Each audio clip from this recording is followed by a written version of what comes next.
Hey guys, it's Craig Coffey. When you're at a Starbucks, the hardest thing for someone who stutters is to tell them your real name. So I'm gonna show you a real experience and then I'm gonna give you a 5-star tip, a tip that I wish I would have learned years ago.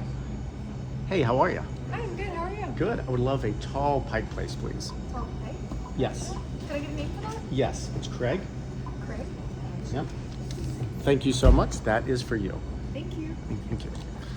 See, for years and years, people like us had to use something else because to say our own name was too painful. I'm gonna share a story about how I was totally embarrassed from saying my real name, Craig, and why I adopted a fake name of Frank. In fact, I have a coffee cup here that says Frank that I keep on my desk. It's a reminder of the struggles that we've experienced. And in a second, I'll go and get my own coffee, but for right now, here it is. And also, I'm gonna share a story.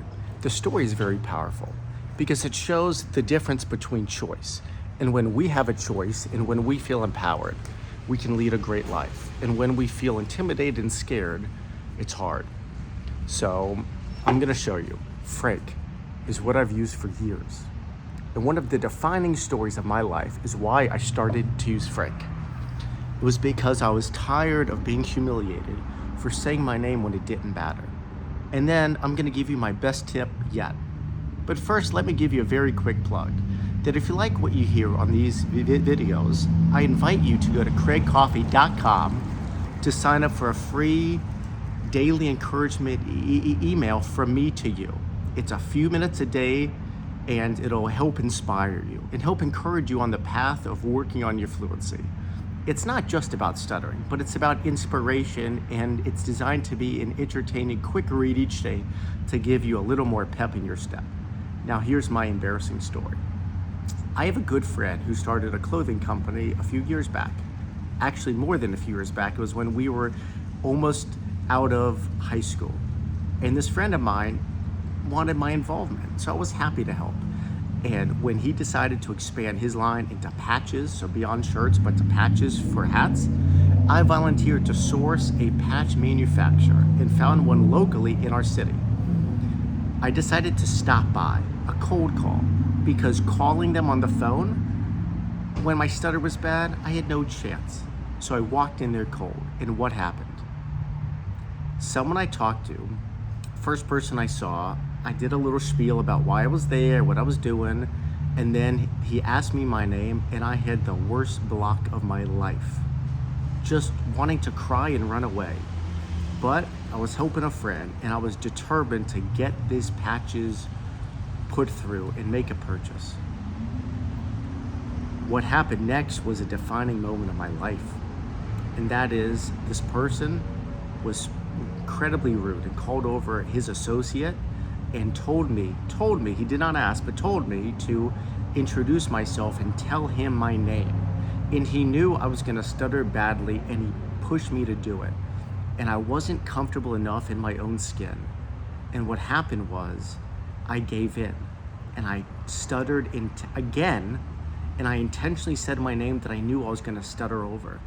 And here's the kicker, none of it mattered because I ended up running out of there close to tears, but I definitely cried myself to bed that night. And I vowed from then on, in situations that did not matter, when I did not have to give my name, I wasn't going to. I was not gonna fall prey to that game again. It sucked. Now, I'd like to ask you this question. What name have you used at a coffee shop? If I asked you for your fake name, what is it? Because it's amazing that we can stutter on our own names and feel shame and embarrassment, but yet when we have a fake name, we can say it flawlessly, which is more proof, by the way, that stuttering is in our heads. Because if it wasn't, then we'd have the same stutter no matter what name we said, but that doesn't hold up. Now here's my 5-star tip. It's gonna sound basic, but it has changed my life.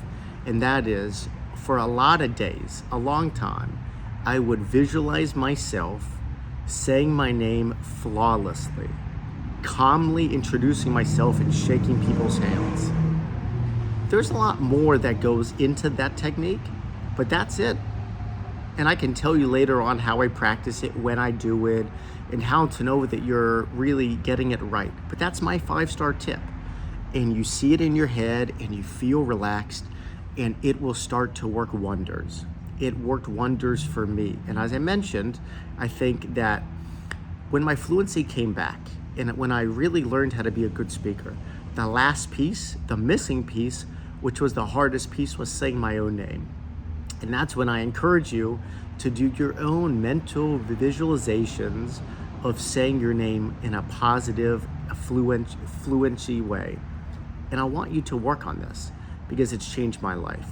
And I also would like you to follow me on the next video, which is what people really think about your stutter.